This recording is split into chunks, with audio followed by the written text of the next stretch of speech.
Well, hello and welcome to Knife Delights, coming to you from the observation deck. As you can see, we've had a change of seasons here. Winter has arrived right now.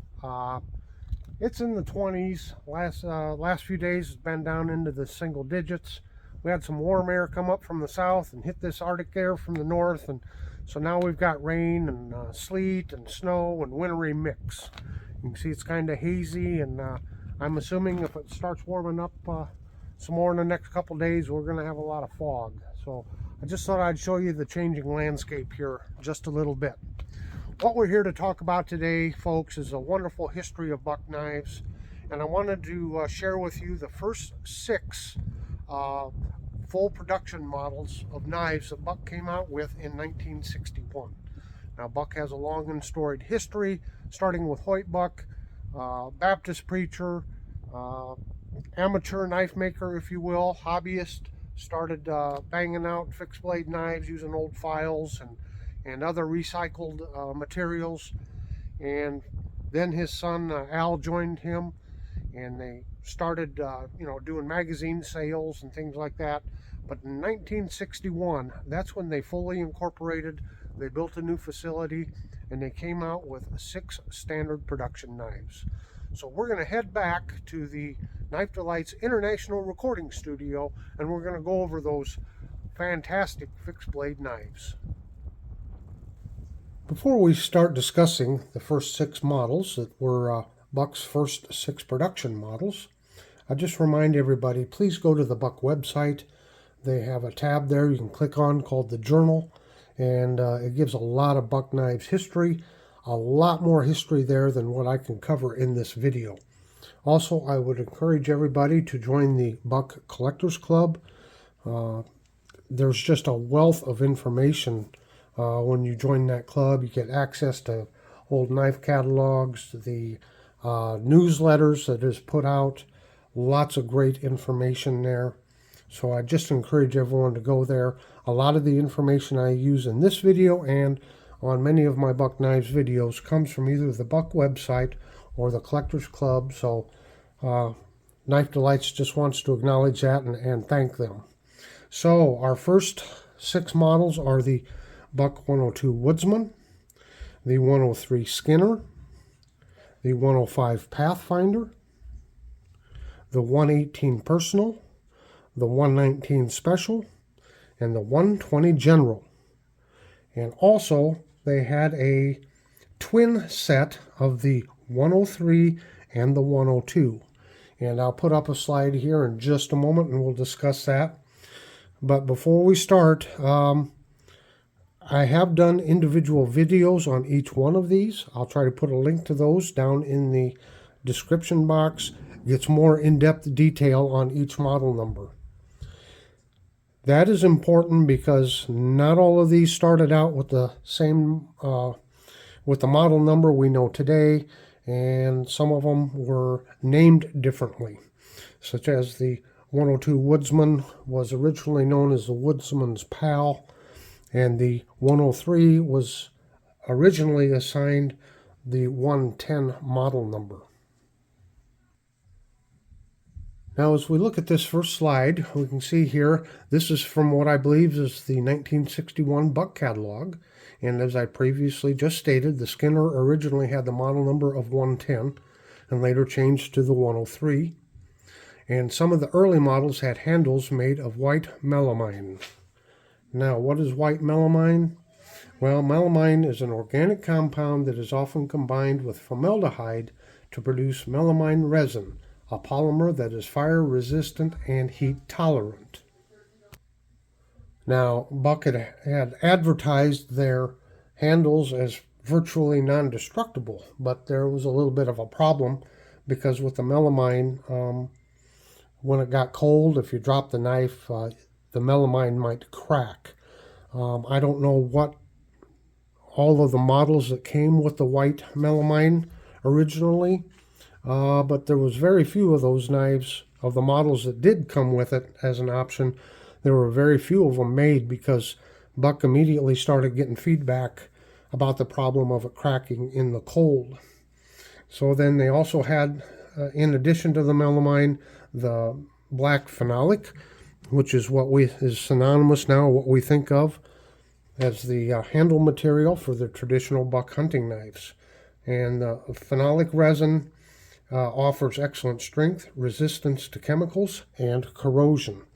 And over the years, it's kind of been proven that this black phenolic, it is virtually non-destructible. It is a very sturdy material, and you can see on some of these older knives, it holds up very well. Okay, we'll just switch slides here. Again, this is from what I believe the 1961 Buck catalog or sales flyer. And you can note down there in the bottom left-hand corner the sheath style that was in use at the time. And you can also see Buck's logo, and that's been around for a long time. And that is the knife, using a hammer and a knife to cut a bolt. And Buck knives, famous for holding an edge, and then it says even cuts bolts without harm to blade. Let's take a moment and discuss Tang stamps. Now, the original Buck that came out in '61 just had the word Buck stamped on it. I believe it was inverted. I can't tell from the pictures, but I believe it was inverted. In other words, it's facing away from you, and it simply said Buck.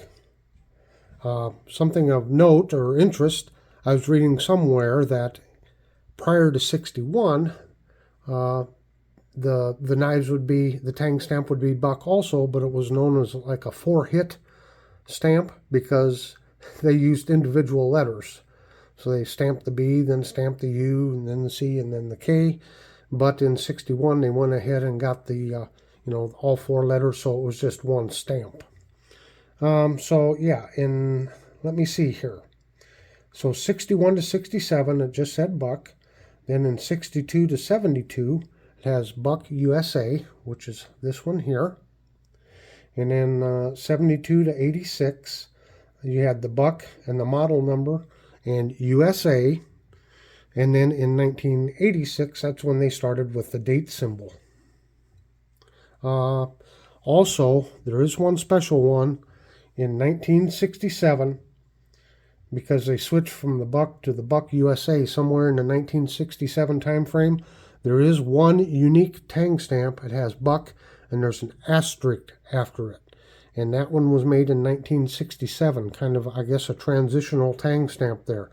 So if you happen to see one with an asterisk next to it, it's going to be kind of rare because it was only made 1 year, or stamped 1 year.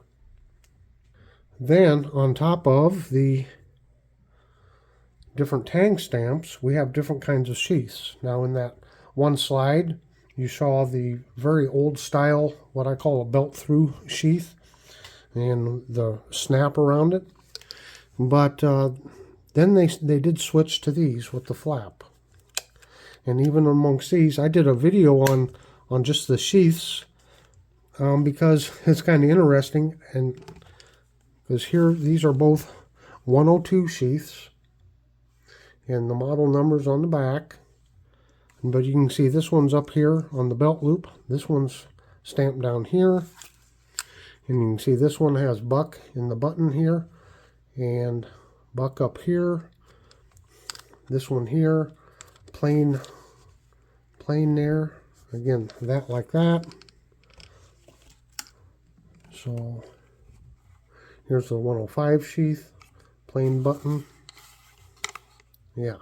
So I don't know if that means anything special. I'm not able to determine age of the knife based on the sheath that it came in. It might just be, you know, they let out contracts and each contractor just made them somewhat a little bit different. So, and then we have the modern style sheath that looks like this with this wrap around here and snap. I think we need to step back here for just a moment and kind of describe what is meant by production knives. There is no clear explanation from Buck what they mean by, you know, their first 6 production knives. What I am taking from that is that this is when they've standardized the construction. They've started to use like blade billets. They came out with a steel, the 440C, made that their standard steel, and it was more of an assembly line type situation rather than you know, taking a file and hand forging a blade or otherwise hand forging blades. So some of these models were previously produced, and I'm gonna refer to a 1954 Buck catalog. And on this slide, you can see it says 4 new Buck knives. Well, the 4th one is a different knife that wasn't part of the original 6. So it just displays 3 of them here on this slide. And you can see the 103, or originally numbered the 110, Skinner was originally named the Professional, and the 120 General was originally named the Field and Trench knife. Now, prior to model numbers and names being put on the knives, probably the most recognizable knife here is the Buck 119 Special. That's what we know it as today. And this happens to be a 75th anniversary edition. And you can see there, 1942 to 2017. What did I say, 40th? It's 75th anniversary edition. So this style of knife, this basic style of knife, started to be made in 1942. It just wasn't called the Special, and it didn't have a model number assigned to it. And we can see from this slide here that as of, when was this? April of 2004, there was 1,700,000 of these models made. And it's saying that the model was introduced in 1955. So that's where I'm saying that's where they came out with maybe a model number, or they, not a number, but maybe they named it the Special. But the original, it was originally started being made in 1942, and supposedly, according to Buck history, Hoyt Buck made a lot of these for the military during World War II, and I believe he even donated a whole bunch of them to service members. Now, I do get a lot of questions on the knife handle and how it is constructed, and so here's a slide here. You can pause it and read it and study it if you would like, but this is kind of how their handles are constructed. Well, and regarding blade steel, again, they standardized in 1961 with the 440C. Buck has used many different blade steels throughout the years. Another standard one that we know of today is the 420HC. They used to advertise it with the Boss heat treat. I think they still use that same method of heat treat. They just don't necessarily advertise it anymore that it's the Boss heat treat. And that heat treatment was developed by Paul Boss, and Buck knives or Buck company's always been known for their heat treatment, going all the way back to Hoyt Buck. That was something that he really worked hard on when he was hand forging the knives, was to make sure and get the right heat treat. They've, you know, here today people talk about Buck is one of the best at getting the best heat treat and one of the best blade steels out of the 420 HC. And a lot of times it's not what the steel is, but how it is heat treated, and Buck seems to have always gotten it dialed in. And of course today we see a lot of the, what do you call them, super steels that Buck has started using, as well as there's a whole variety of different handle materials. Some of the like Buck of the Month clubs will come out with maybe a stag handle or the leather handle, just all kinds of different handle materials that are available today. So I'm going to leave you with this last slide here that just kind of summarizes everything that we discussed. I hope you've enjoyed this journey back to 1961 and that this video was informative. I sure had a lot of fun putting this together. So until next time, have a very delightful day.